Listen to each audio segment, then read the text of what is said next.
Magandang umaga mga kamasang. Welcome back po ulit sa aking channel. So, ngayon po ang araw ng unang pamimigay sa first batch sa turnover ng mga bahay-bahay nila. So, guys, gusto ko lang kayo i-inform na meron tayong soon to rise na mga pabahay. So, ang location natin is sa Muson, dito pa rin sa Naik, Cavite. Tatlo yung magbubukas natin na project. Actually, ganun pa din naman, Pasinaya, Pagsinag, tsaka Pagsibol. So, ang good news dito is no equity, no down payment pa din po siya. At the same time, 10K reservation pa din po. So, walang nagbago bukod sa monthly. Ano? So, expected nyo na po yan dahil kapag may bago tayong mga project, may bagong tinatayo, kung hindi nagbabago yung pinaka total equity ng bahay natin, nagbabago naman po yung monthly natin. So, nagmamahal. Ganun po talaga kada taon, nagtataas po yung value ng mga lupa. So, kaya nagtataas din po yung monthly ng bahay na ina-avail natin. Kaya nga lagi namin sinasabi sa inyo na kung nagbabala kayong kumuha ng bahay under kay Pag-ibig, much better na now na. Kasi kung nakikita nyo yan na malayo sa location na ini-expect nyo, tapos talahiban pa, so nagdadalawang isip pa kayo kasi nga parang imposible na agad magawa tapos sobrang layo sa bayan na gusto nyo or sa city, sa Manila. So, alam nyo po, ang kagandahan kapag malayo pa siya o hindi pa masyadong nade-develop, mas mura po yung bahay.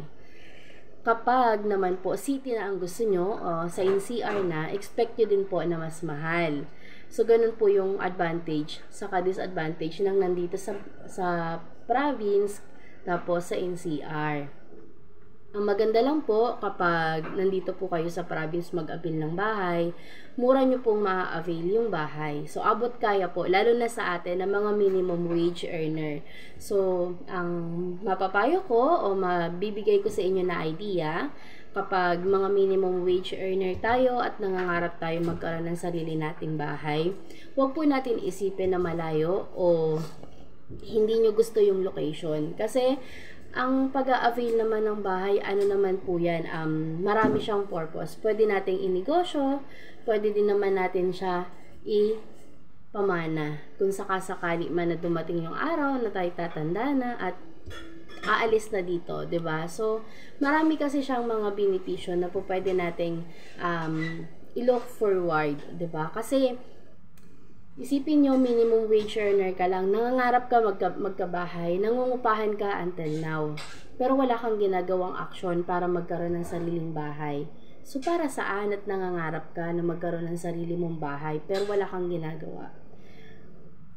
Pag ngayon, nag-avail ka, tapos ang location na ina-avail mo, Laguna, Batangas, Cavite, or kahit saan man, basta probinsya, i-grab mo siya.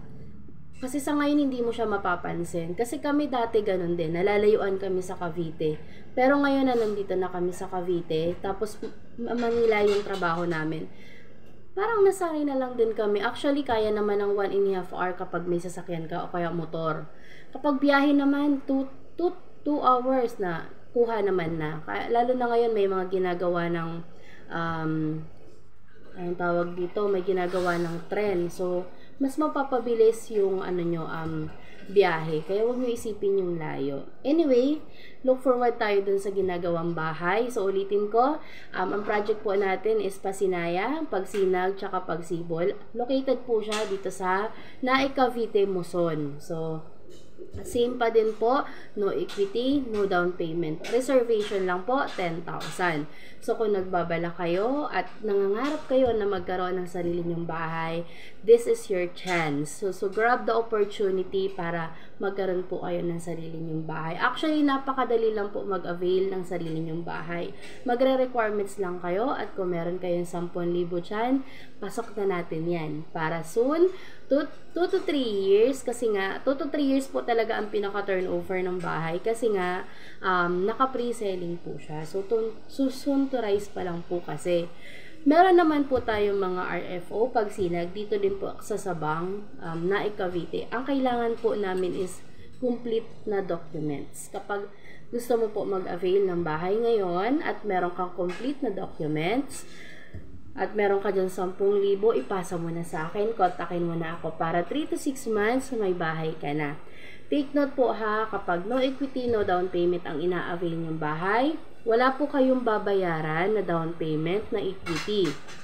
Kasi nga po, reservation lang ang babayaran nyo. Once nahawak nyo na yung susi, saka lang po kayo magbabayad ng monthly nyo. Yun po yung advantage ng no equity, no down payment. Kaya wag po kayong manghinayang o sasabihin nyo na scam po yan. Dahil once na nag-sign kayo ng kontrata sa developer, sa office, at kay Pag-ibig, yan po ay tunay. Ano? So, nangyayari lang naman ang scam, depende yan sa pag-uusap nyo at sa ahente. So, yun lang. Kung nagbabala kayo, kontakin nyo na ako ha. At sa mga nangangarap dyan, huwag puro sana all. Huwag puro pangarap. Mag-requirements ka, pasa mo sa akin yan. Tutulungan kita. Yun lang. Maraming salamat po. So, please like and share po sa aking YouTube channel para po updated kayo sa mga susunod kong upload. God bless!